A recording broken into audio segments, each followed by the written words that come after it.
Your wife's been dead for years, darling.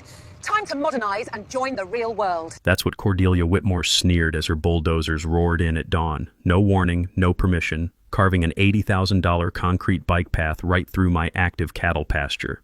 Diesel smoke thick, tracks crushing the grass my 30-prize Black Angus need to survive. This is working ranch land! I yelled. She smirked, flashing fake easement papers while filming me. Your cows can graze elsewhere, sweetie.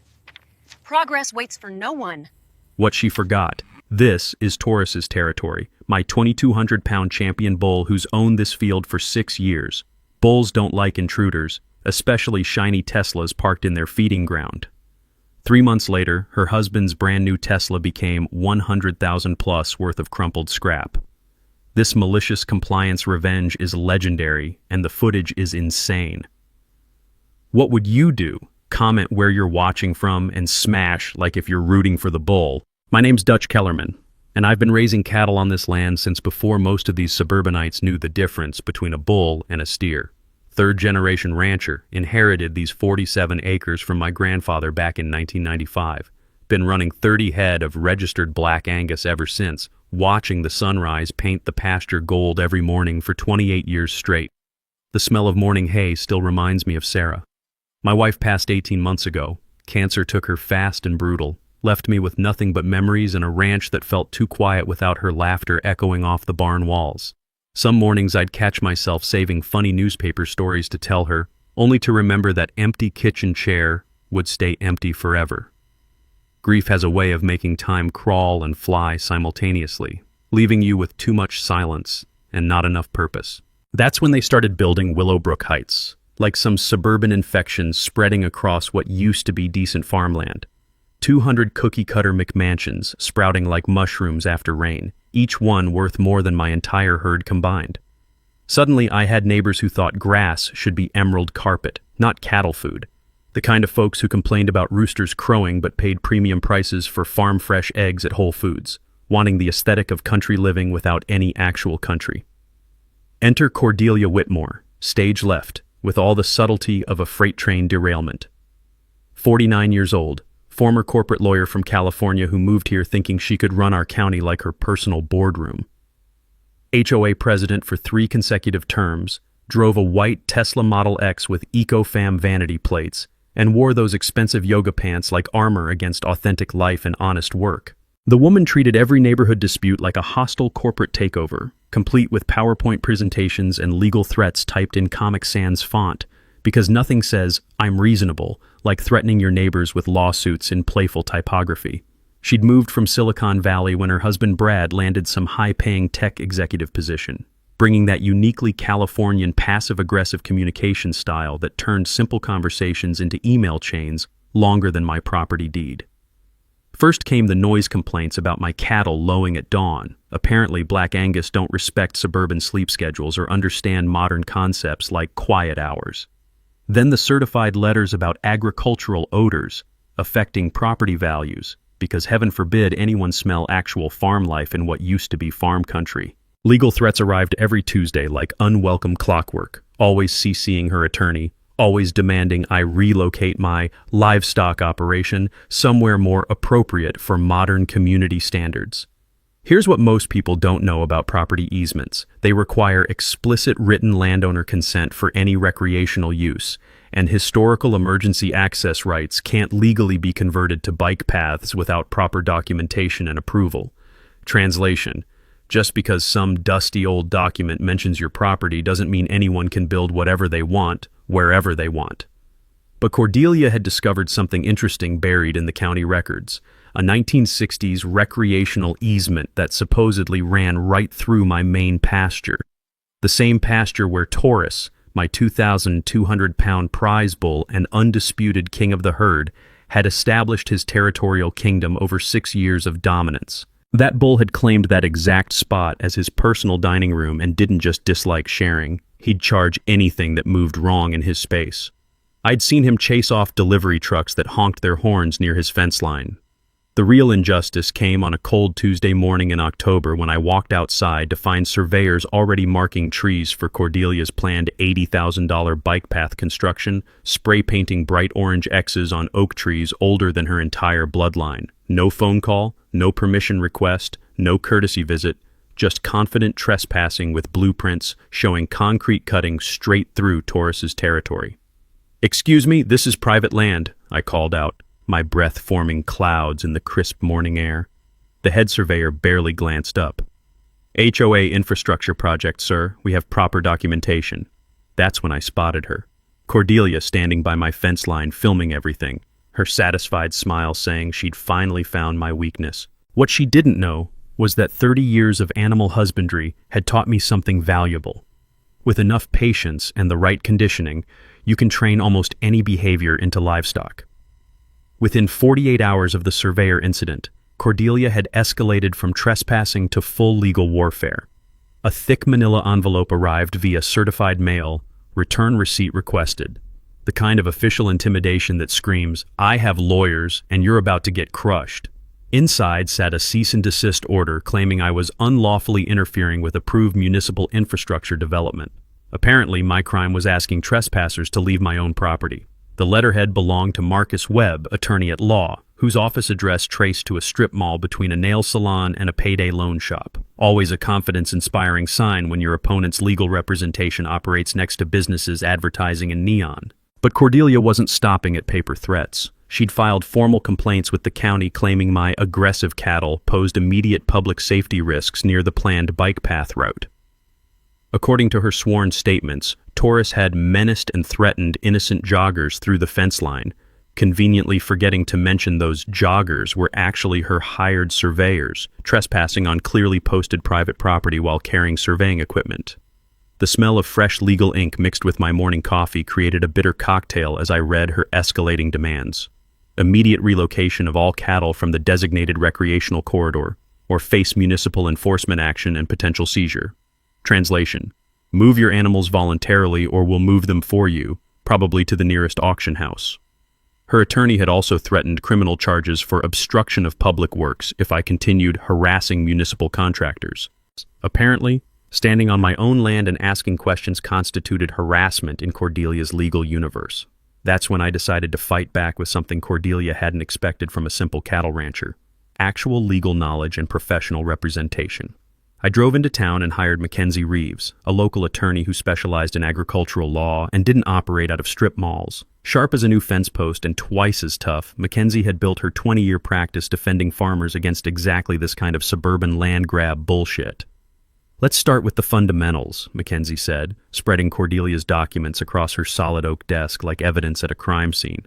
"Show me this miraculous easement they're claiming gives them authority over your property." What we discovered during our initial investigation made my blood pressure spike, and Mackenzie's eyes light up like Christmas morning. The 1960s document Cordelia was waving around like a magic wand specified emergency vehicle access only: fire trucks, ambulances, police vehicles during emergencies. Recreational use wasn't mentioned anywhere in the original county filing, and more importantly, converting emergency access rights to public recreational use required completely new documentation, environmental impact studies, and verified written landowner consent. Cordelia had forged my signature on the recreational use consent forms. "Well," Mackenzie said, holding the fraudulent document up to her office light, "this is either the worst forgery I've encountered in 20 years of practice, or you've suddenly developed a severe case of dyslexia that affects only your signature and makes you spell your own name wrong. Emergency access easements are legally distinct from recreational easements under state property law, and any conversion between the two categories requires new environmental assessments, public hearings, and verified landowner consent with notarized signatures. Bottom line, you can't just decide some old ambulance route is now a public bike path without following proper legal procedures and obtaining legitimate permissions." But Mackenzie's deeper investigation revealed something that made this conflict personal rather than just legal. Cordelia's California law license had been suspended 3 years ago for ethics violations involving forged client signatures and misappropriated escrow funds. She'd been practicing law in Texas without proper state authorization, making every legal document she'd filed worth less than the paper it was printed on. Her threats carried all the legal authority of a grocery shopping list. While Mackenzie systematically built our legal defense and prepared countersuit documentation, I started my own parallel project back at the ranch. 30 years of raising cattle had taught me that animals respond remarkably well to consistent behavioral conditioning, and Taurus was considerably smarter than most people, including suburban HOA presidents, gave him credit for understanding. I began simple audio association training, playing recorded car alarm sounds during his regular feeding times while rewarding him with premium cattle treats when he moved toward the noise source instead of away from it. The satisfying crunch of cattle pellets between his massive jaws became the daily soundtrack to what I privately called Project Payback. Meanwhile, Cordelia had scrambled to hire an actual licensed attorney to replace her discredited strip mall lawyer, but the legal damage was already substantial. Her forged documents, unauthorized legal practice, and fraudulent consent forms had created an extensive paper trail that practically screamed for criminal fraud investigation. Mackenzie filed formal complaints with the State Bar Association, the County District Attorney's Office, and the State Attorney General's Consumer Protection Division. The local community started choosing sides in what was becoming a very public battle. Some neighbors quietly supported my fundamental right to use my own property as I saw fit, while others bought completely into Cordelia's progress and modernization narrative about bringing the community into the 21st century. The downtown coffee shop became an informal battleground where conversations stopped abruptly when I walked in, then resumed in hushed whispers after I left with my order. But every evening at feeding time, I'd walk out to the main pasture and watch Taurus respond with increasing precision to those recorded car alarm sounds. Patient, consistent, methodical conditioning, just like everything else in life worth doing right. Cordelia wasn't the type to back down from a fight, especially after her legal threats backfired spectacularly. If she couldn't intimidate me with fake lawyers and forged paperwork, she'd try environmental warfare, because nothing says modern community leader like weaponizing ecology against your neighbors. 2 weeks after Mackenzie exposed her fraudulent consent forms, Cordelia launched what she called a community health initiative. The acrid smell of fresh printer ink filled my mailbox as glossy flyers appeared in every Willowbrook Heights home, complete with stock photos of polluted streams and bold headlines screaming, "Is your family drinking contaminated water?" Her accusation was vintage Cordelia manipulation. My cattle were contaminating the creek water with dangerous agricultural runoff, creating potential health hazards for the entire subdivision. According to her emergency community bulletin, immediate livestock relocation was necessary to prevent a public health crisis. She'd hired Dr. Richard Pemberton, environmental consultant, who arrived Thursday morning in a white van with official-looking green lettering. The man wore a pristine lab coat and carried scientific-appearing equipment, taking water samples upstream and downstream from my property, while Cordelia filmed everything for her social media documentation campaign. 30 years of contamination, she announced to her phone camera, standing beside the creek where my cattle had been drinking safely for decades. This community deserves better than living downstream from agricultural pollution. The metallic taste of outrage flooded my mouth when I read Pemberton's preliminary report. According to his laboratory analysis, dangerous levels of E. coli bacteria were present in creek water directly below my cattle operation, posing immediate public health risks requiring emergency livestock relocation for community safety. But Mackenzie had taught me to verify everything Cordelia presented as scientific fact. A basic internet search revealed Dr. Pemberton's environmental consulting business was registered to a suburban ranch house, and his certified laboratory was actually his spare bedroom, converted with equipment ordered from Amazon. More damaging to Cordelia's credibility, Richard Pemberton was actually Richard Whitmore, her brother-in-law who'd changed his surname after bankruptcy proceedings and a restraining order back in California. His impressive environmental credentials consisted of a bachelor's degree in business administration and exactly zero scientific training. Meanwhile, I'd contacted the legitimate EPA regional office requesting certified water quality testing from actual laboratories. The results told a completely different story. My rotational grazing practices were actually improving creek water quality through natural grass filtration systems, while the HOA's excessive chemical fertilizer applications on their manicured lawns were creating measurable pollution problems downstream from their decorative pond. Prior appropriation law follows first in time, first in right principles, meaning senior water users can legally demand junior users stop diversions during drought conditions, and cannot be forced to relocate based on fabricated environmental claims from junior water rights holders. Translation: my grandfather's 1952 water rights legally supersede any subdivision built 70 years later. The community response split predictably along ideological lines. Some residents bought Cordelia's environmental scare tactics completely, demanding immediate action against the contaminating cattle operation. Others quietly expressed support for my property rights, including Vernon Jacobson, a retired civil engineer who'd moved to Willowbrook Heights specifically because he wanted to live near working agricultural operations. "Son," Vernon said, approaching me discreetly at the hardware store, "I've run my own water quality tests using actual scientific methods. Cordelia's numbers are complete fabrications, and some of us know it." While Mackenzie systematically dismantled Cordelia's environmental fraud case, I continued perfecting Taurus's behavioral conditioning program. The bull now responded with remarkable precision to specific car alarm frequencies, particularly the high-pitched luxury vehicle alarms used by Tesla and BMW security systems. Feeding him premium molasses treats while playing these recorded sounds had created a powerful conditioned response. He'd actually moved toward luxury car alarms expecting food rewards. The sweet smell of molasses mixed with evening hay had become my favorite aroma, representing daily progress toward eventual justice. That weekend brought vindication when the local newspaper published an investigative exposé revealing Dr. Pemberton's fake credentials and family connection to Cordelia.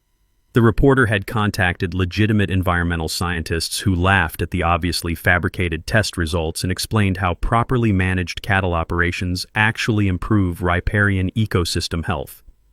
Cordelia's environmental warfare had backfired spectacularly, but it revealed her increasing desperation and willingness to involve family members in criminal fraud. Mackenzie added the fraudulent environmental reports to our expanding legal case file, building toward what she privately called the motherlode of property rights violations.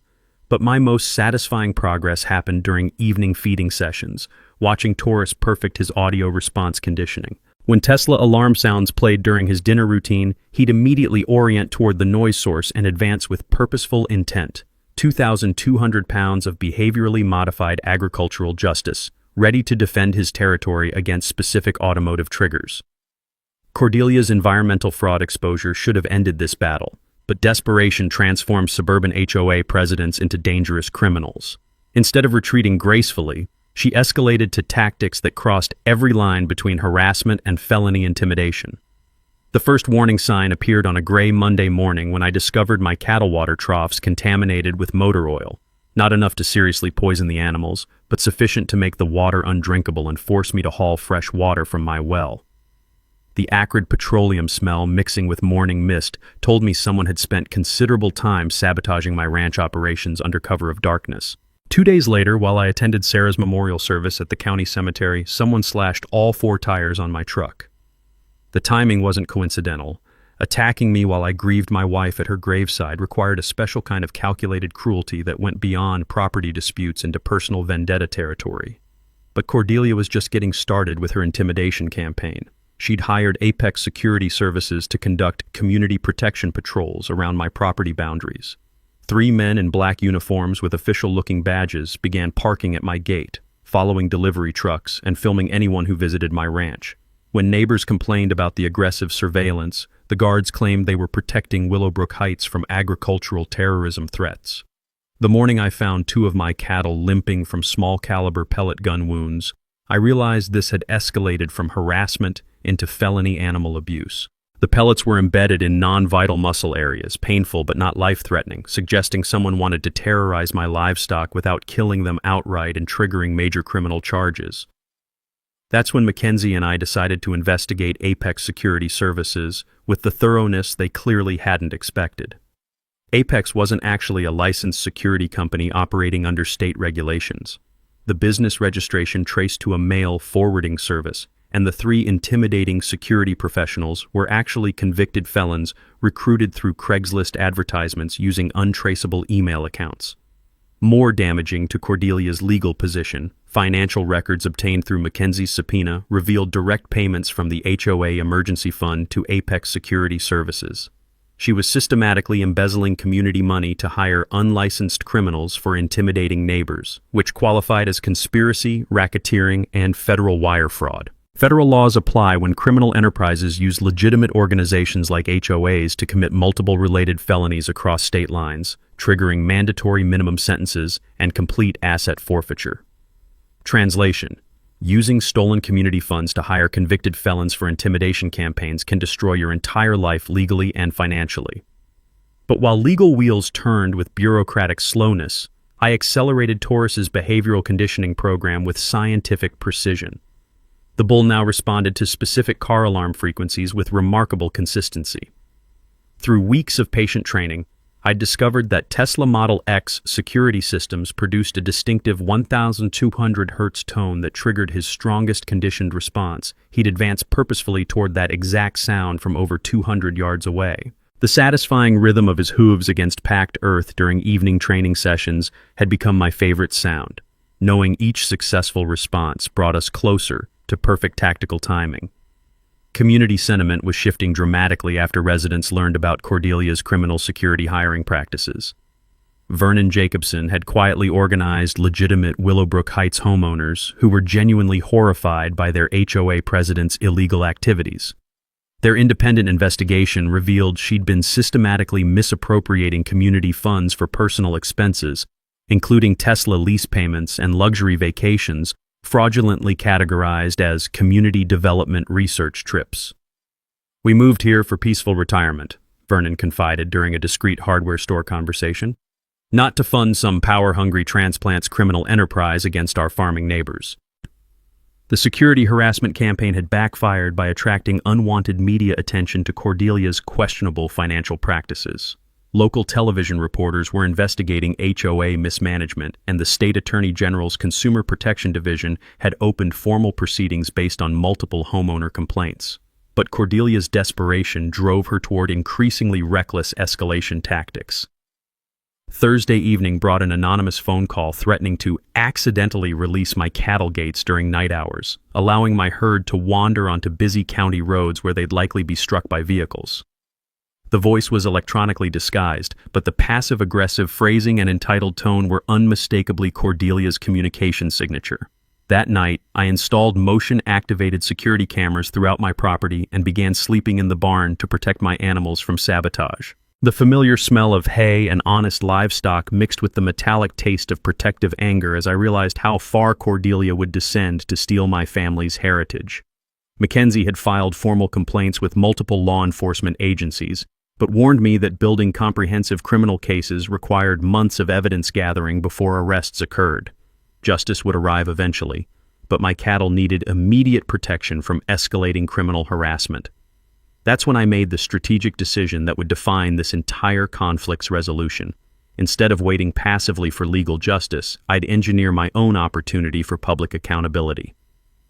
The annual Willowbrook Heights HOA meeting was approaching, and Cordelia planned to use that community forum for announcing her final land acquisition push. 3 weeks into Mackenzie's investigation, she called with news that transformed this from a property dispute into something far more sinister. She'd been working with forensic accountants to dissect Cordelia's financial activities, and what they'd uncovered made my hands shake as I read the evidence. "Dutch, you need to sit down for this," Mackenzie said, spreading financial documents across her conference table like pieces of a criminal puzzle. "This was never about a bike path. This was never even about your land." The forensic analysis revealed a financial conspiracy that made my blood run cold with rage. Cordelia and her husband Brad had been systematically embezzling from Willowbrook Heights for over 2 years, stealing nearly $890,000 through fake vendor contracts, inflated maintenance bills, and fabricated emergency expenses. But that was just the beginning. Brad's tech company was hemorrhaging money, surviving only through investor fraud and accounting manipulation. They were 3 weeks from bankruptcy when Cordelia discovered my property's development potential. Her bike path scheme was designed to force me off my land so they could sell the entire area to Sunbelt Development Corporation for $3.2 million. The acrid smell of fresh legal documents mixed with Mackenzie's strong coffee as she explained their criminal enterprise. They'd already signed preliminary purchase agreements with developers, contingent on acquiring my 47 acres. The bike path was never intended for recreation. It was the access road for a planned luxury subdivision of 200 additional McMansions. This wasn't random financial crime targeting a convenient victim. 25 years ago, my late wife Sarah had filed the California State Bar complaint that destroyed Cordelia's legal career. Sarah's testimony about forged client signatures and misappropriated escrow funds had led directly to Cordelia's law license suspension and forced exile from California. This entire scheme was elaborate revenge against a dead woman. "She's been planning this since she discovered where you lived," Mackenzie said, her voice tight with controlled fury. The HOA presidency, moving to this specific subdivision, even the bike path route through Sarah's memorial grove. All of it was designed to torture Sarah's widower and steal the land where you scattered her ashes. The personal vendetta explained Cordelia's calculated cruelty, contaminating my water during Sarah's memorial service, escalating harassment during my wife's birthday month, deliberately targeting the oak trees where I'd buried her ashes. She'd weaponized my grief against me. When criminal conspiracies cross state lines using mail, wire, or electronic communications, federal prosecutors can invoke racketeering statutes allowing seizure of all assets purchased with criminal proceeds, including homes, vehicles, and bank accounts. Translation: Cordelia's entire lifestyle was about to vanish permanently. But Mackenzie delivered the power-shifting news that transformed me from victim to victor. The FBI had enough evidence for immediate arrests on federal charges carrying mandatory 15-year minimum sentences. More importantly, they wanted to coordinate dramatic public arrests at next week's annual HOA meeting for maximum community impact. "Here's what's going to happen," Mackenzie explained with satisfied precision. "Cordelia plans to use that meeting to announce eminent domain proceedings against your property. The moment she attempts to execute that fraudulent land grab, federal agents positioned throughout the audience will arrest her for racketeering, conspiracy, and wire fraud." Suddenly, I held all the cards. I could destroy Cordelia legally through federal prosecution, financially through asset forfeiture, and professionally through criminal conviction. But legal justice, while satisfying, wouldn't provide the immediate public humiliation she deserved for desecrating my wife's memory. That's when I realized I could have both legal justice and personal satisfaction. Mackenzie would coordinate with FBI agents for the arrests and criminal charges. I would engineer the public humiliation using 2,200 pounds of perfectly conditioned agricultural justice. The plan crystallized with beautiful simplicity. Cordelia would arrive at the community center in her Tesla, confident she was finally stealing my family's land. FBI agents would be positioned for arrests. Television crews would capture everything for evidence, and tourists would be waiting in the adjacent pasture, perfectly trained to respond to Tesla car alarm frequencies. Some crimes deserved prison sentences. This crime deserved to be trampled by an angry bull in front of 300 witnesses and live television coverage. The metallic taste of anticipated justice mixed with evening coffee as I walked to the pasture where Taurus was completing his conditioning program. Legal victory was guaranteed through federal prosecution. Public humiliation would be delivered through agricultural precision. Cordelia wanted to destroy Sarah's memory and steal our family legacy. Instead, she was about to become a viral video featuring the most expensive lesson in property rights that Texas had ever witnessed. With the FBI coordination locked in and Cordelia's criminal exposure guaranteed, I had 1 week to orchestrate the most satisfying piece of agricultural justice in Texas history. This required precision timing, perfect animal conditioning, and coordination between federal law enforcement and one very intelligent bull. Mackenzie handled the legal choreography with surgical precision. She'd arranged for Special Agent Martinez to position undercover agents throughout the community center audience, with sealed arrest warrants ready the moment Cordelia attempted her fraudulent land seizure announcement. Local media would attend what they'd been told was a major HOA transparency story, ensuring maximum documentation of her spectacular downfall. But my operation required different expertise: animal behavioral psychology and automotive acoustics engineering. The metallic click of my smartphone recording Tesla alarm frequencies became the soundtrack to Taurus's advanced conditioning program. I spent dawn and dusk sessions perfecting his response until he could distinguish between different luxury car security systems with remarkable precision. Classical conditioning achieves optimal results through 200-300 audio repetitions over 14 to 21 days, using high-value food rewards, with bulls showing exceptional memory retention for audio-triggered responses. Translation: with enough patience and premium molasses treats, you can train a bull to respond to virtually any specific environmental trigger with military accuracy. The sweet, sticky aroma of molasses mixed with morning hay became my constant companion during training sessions. I discovered that Taurus responded most aggressively to the specific 1,200 Hz frequency produced by Tesla Model X panic alarms, a sound that now triggered his immediate territorial defense response from over 400 yards away. Community preparation required more delicate political maneuvering. Vernon Jacobson had quietly organized legitimate Willowbrook Heights residents disgusted by Cordelia's criminal activities. They'd coordinate to pack Monday's meeting with supporters demanding accountability, ensuring maximum audience for her federal arrest and subsequent automotive destruction. "We want premium seating when agents drag her out in handcuffs," Vernon confided during our hardware store strategy session, "but we also want video evidence of what happens to her precious Tesla afterward." The technical challenge involved positioning Taurus for optimal visual impact without creating obvious legal liability. Community center parking sat adjacent to my main pasture, separated by standard cattle fencing designed for normal containment, but not for bulls pursuing specific audio targets with conditioned determination.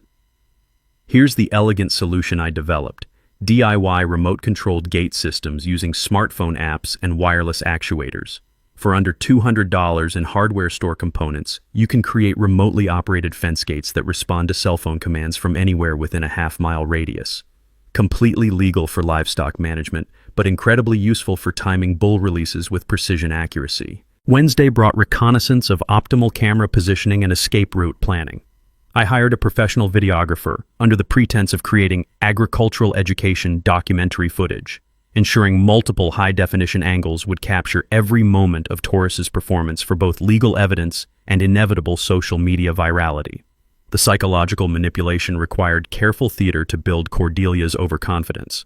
I arranged for her to overhear staged phone conversations suggesting negotiated surrender of my property rights. Mackenzie played her supporting role perfectly, conducting loud settlement discussions in public coffee shops where Cordelia's suburban spy network would report back to their leader. By Friday, Cordelia was publicly celebrating her anticipated victory, posting social media updates about community modernization and successful resolution of agricultural obstructionism. And her premature confidence was exactly what I needed: a completely unsuspecting target who'd arrive Monday evening in her Tesla, absolutely certain she was finally claiming my family's heritage. The final preparation involved timing Taurus's feeding schedule to maximize territorial aggression during meeting hours. Bulls defend their primary grazing areas most aggressively during evening feeding periods, and I wanted him primed for territorial protection when Cordelia's panic alarm provided the audio trigger for his conditioned response. Safety considerations required careful engineering since my goal was expensive automotive destruction, not human injury. I positioned temporary barriers to redirect Taurus's charge trajectory toward parking areas rather than pedestrian zones, and arranged discreet veterinary standby to ensure bull safety during his starring performance. The familiar smell of evening grain mixed with the metallic taste of anticipated justice as I conducted final conditioning sessions. Taurus now responded to Tesla alarms with the reliability of German engineering meeting agricultural determination. 2,200 pounds of behaviorally modified livestock, ready to deliver expensive lessons about respecting Texas property rights.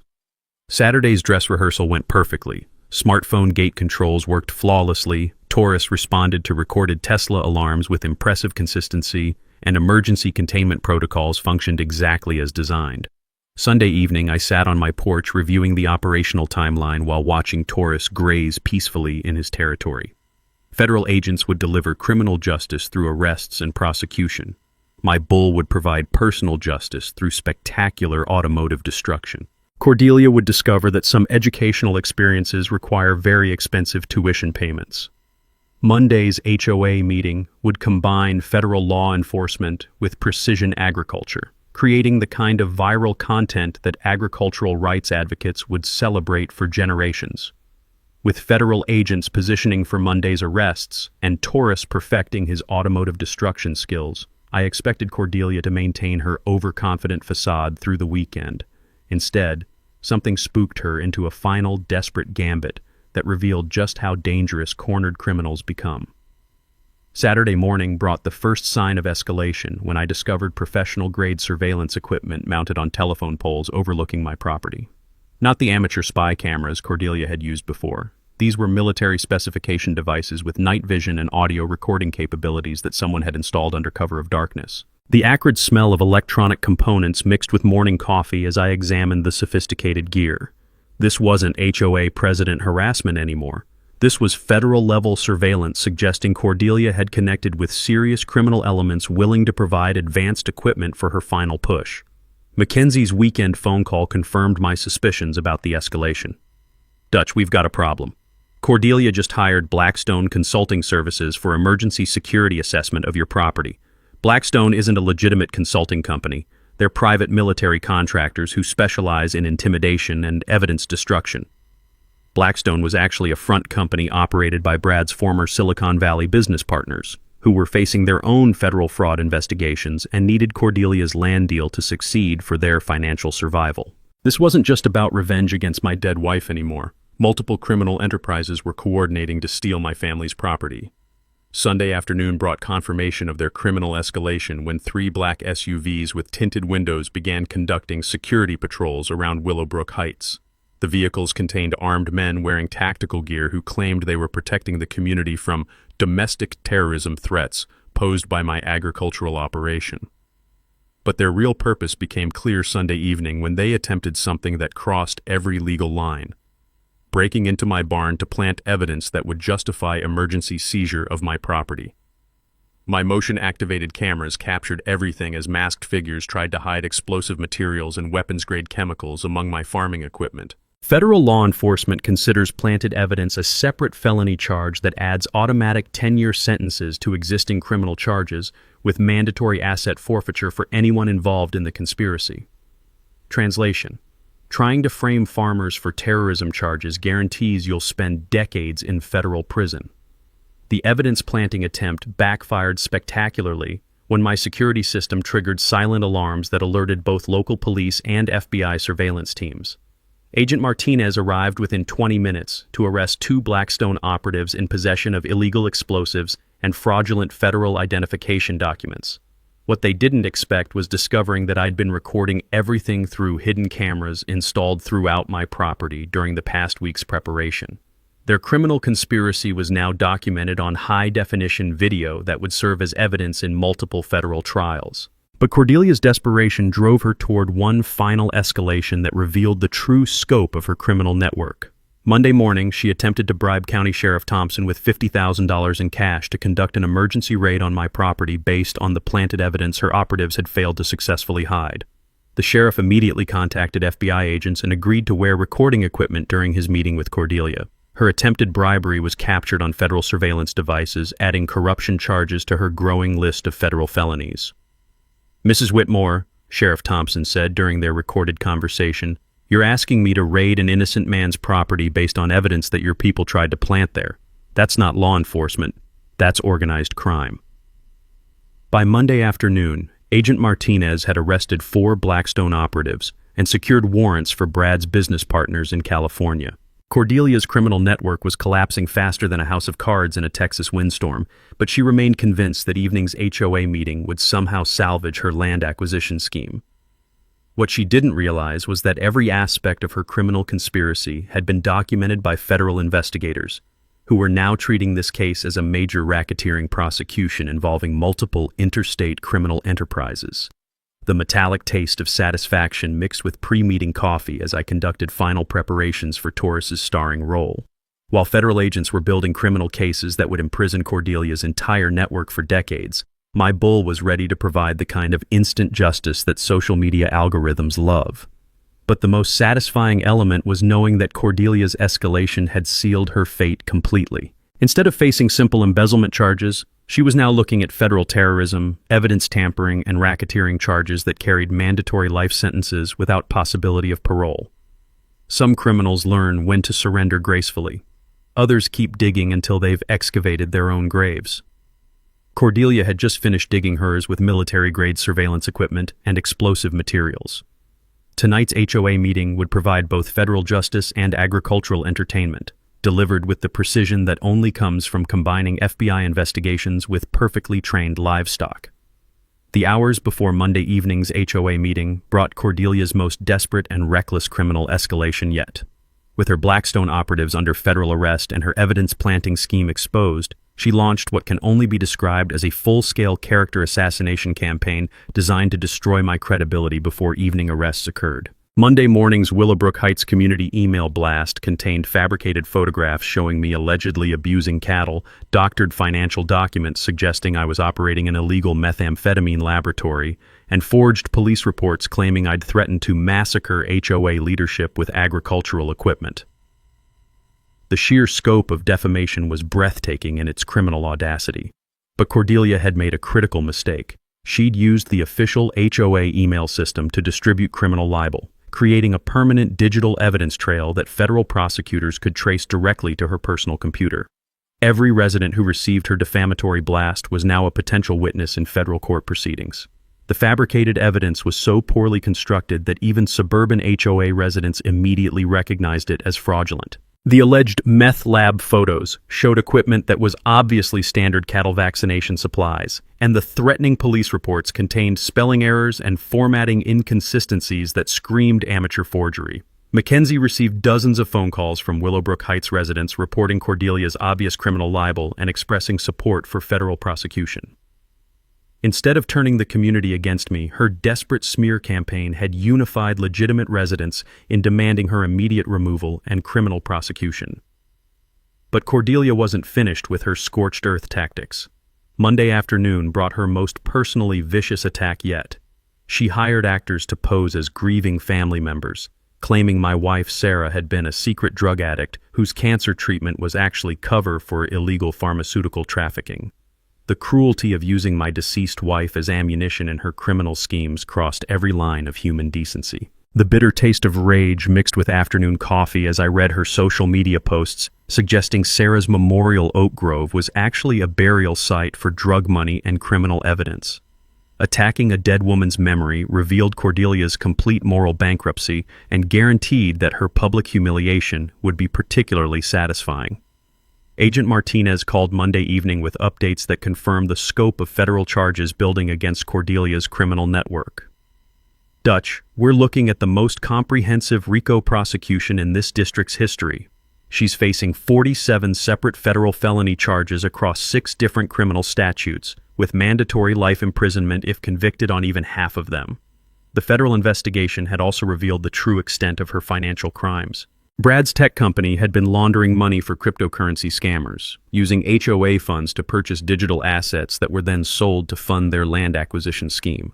The FBI's Financial Crimes Unit estimated they'd stolen over $2.3 million from multiple sources to finance their criminal enterprise.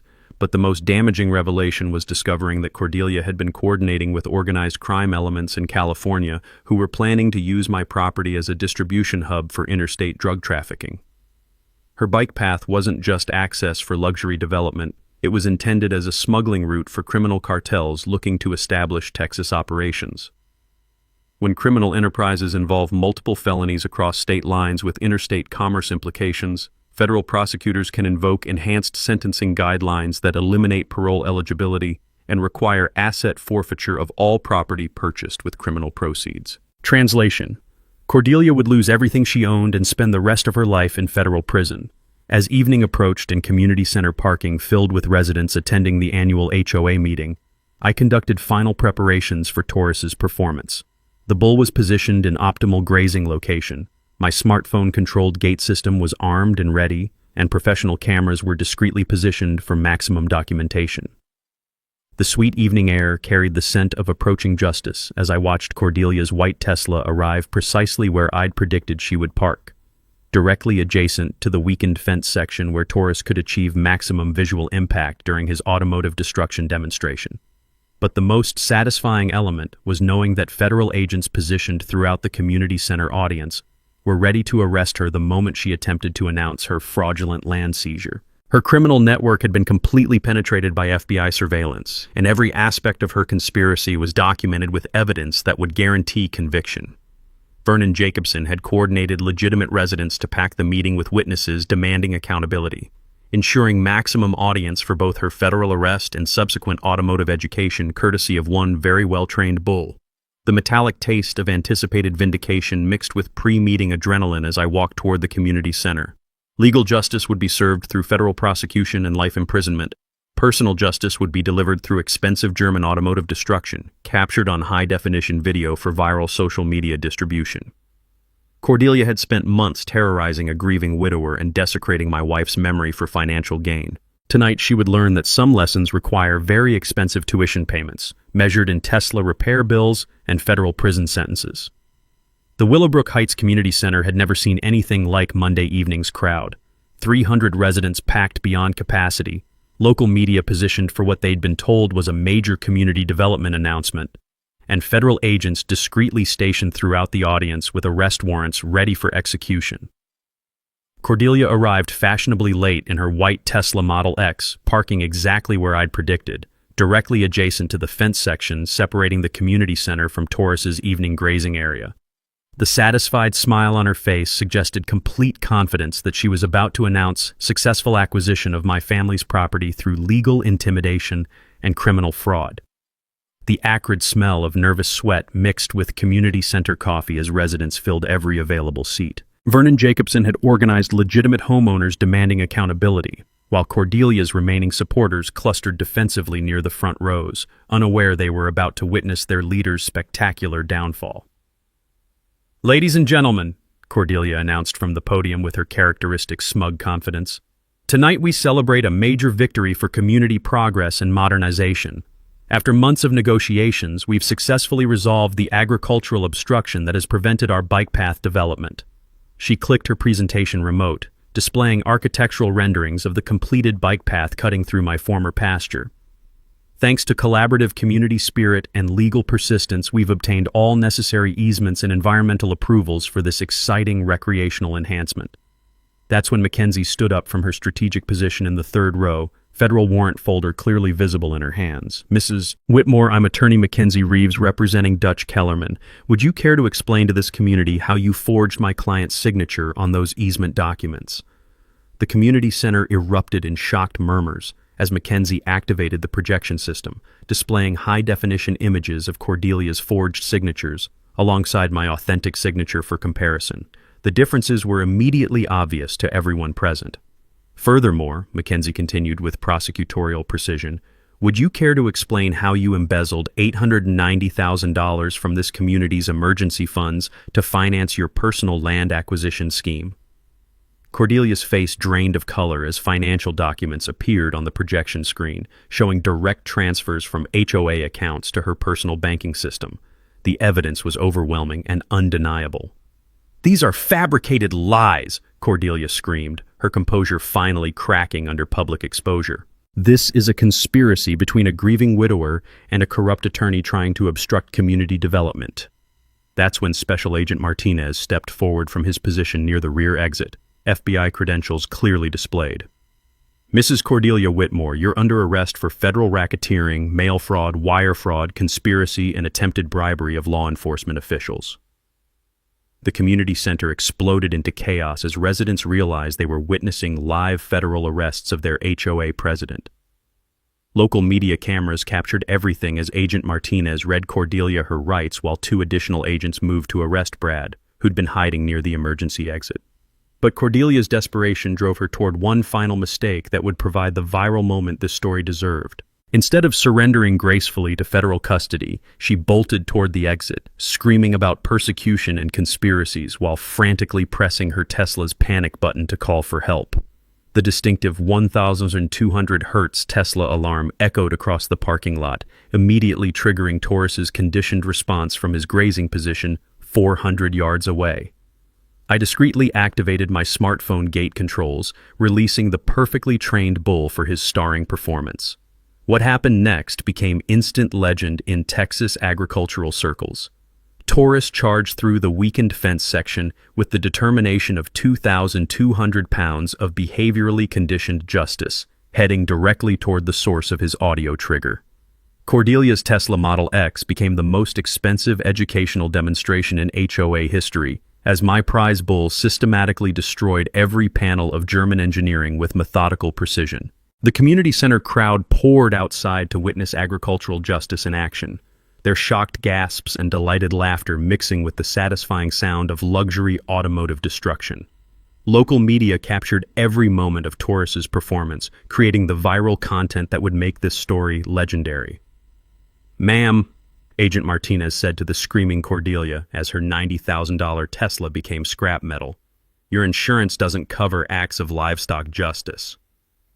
The mic drop moment came when I walked calmly to the destroyed vehicle, handed Cordelia the federal civil lawsuit papers, and delivered my prepared line. "Progress waits for no bull, sweetie." The crowd erupted in applause as federal agents led Cordelia and Brad toward custody vehicles, while Taurus stood proudly beside his automotive conquest, methodically chewing cattle treats I'd thrown to reward his perfect performance. 6 months after Taurus's viral performance made international headlines, justice had been served with both federal precision and agricultural satisfaction. Cordelia received 7 years in federal prison plus $1.2 million in restitution payments, while Brad got 5 years for conspiracy and financial fraud. Their criminal network collapsed completely, with 4 additional co-conspirators receiving sentences ranging from 3 to 12 years. The federal asset forfeiture process had been particularly satisfying to watch.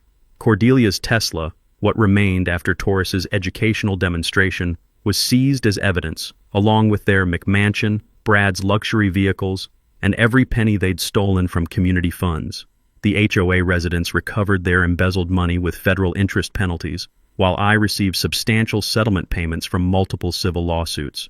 But the legal victories were just the beginning of this story's positive transformation. The new Willowbrook Heights HOA board, elected after emergency community meetings, implemented what they called the Good Neighbor Charter, a set of policies prioritizing cooperation over litigation and requiring supermajority votes for any major property actions.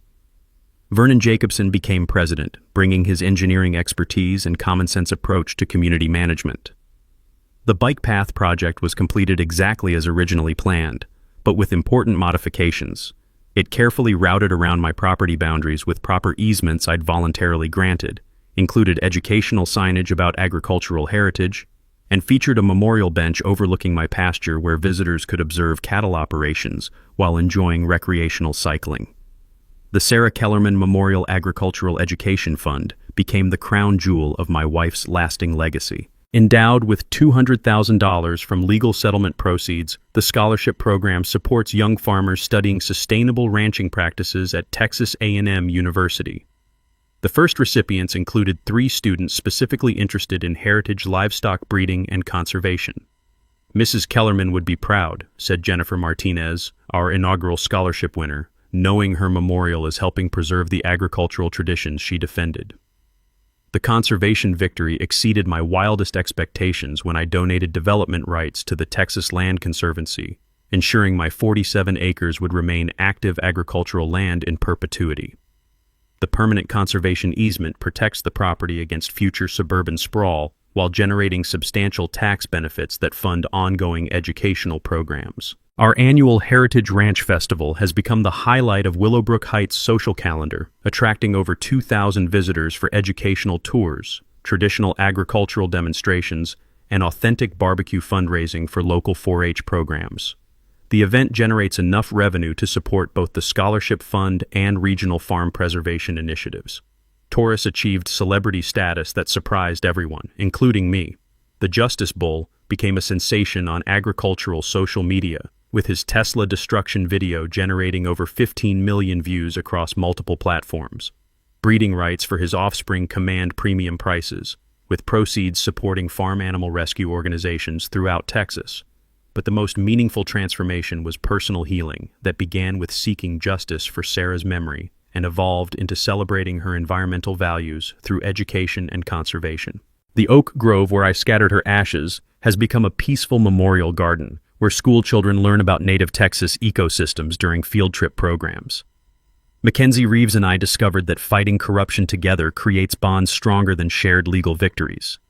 Our professional relationship developed into personal partnership, and we're planning to expand the Ranch Defense Legal Foundation, a nonprofit clinic providing agricultural rights representation for family farmers facing corporate land grabs and HOA overreach. The ripple effects continue spreading throughout Texas agricultural communities. Dutch's story inspired similar legal challenges against 12 other abusive HOAs, with our legal precedent helping family farmers protect heritage properties against suburban encroachment. The state legislature passed the Kellerman Act, strengthening agricultural protection laws and increasing penalties for forged easement documents. National media attention brought unexpected opportunities for agricultural advocacy. I've testified before Congress about suburban sprawl impacts on family farming, spoken at agricultural conferences about protecting rural heritage, and consulted with farmers nationwide facing similar legal challenges. The community transformation has been remarkable to witness. Property values in Willowbrook Heights increased after Cordelia's removal, as legitimate residents enjoyed living near authentic agricultural operations instead of constant legal warfare. The educational programs create positive relationships between suburban families and working ranches, building understanding that benefits everyone. Young visitors often ask about tourists during tour programs, wanting to hear about the bull who became famous for defending property rights. I explain that justice sometimes requires patience, conditioning, and perfect timing, but it's always worth pursuing when you're protecting something important. As sunset paints my pasture gold each evening, I watch tourists grazing peacefully in the field where Cordelia tried to build her fraudulent bike path. The memorial bench where visitors rest during educational tours overlooks the exact spot where my bull delivered expensive lessons about respecting agricultural heritage and honoring deceased spouse's memory. The story that began with grief and criminal harassment has become a celebration of community healing, conservation victory, and agricultural education. Sarah's memory lives on through scholarship recipients, protected land, and the lesson that ordinary people can defeat corruption through persistence, documentation, and occasionally very well-trained bulls.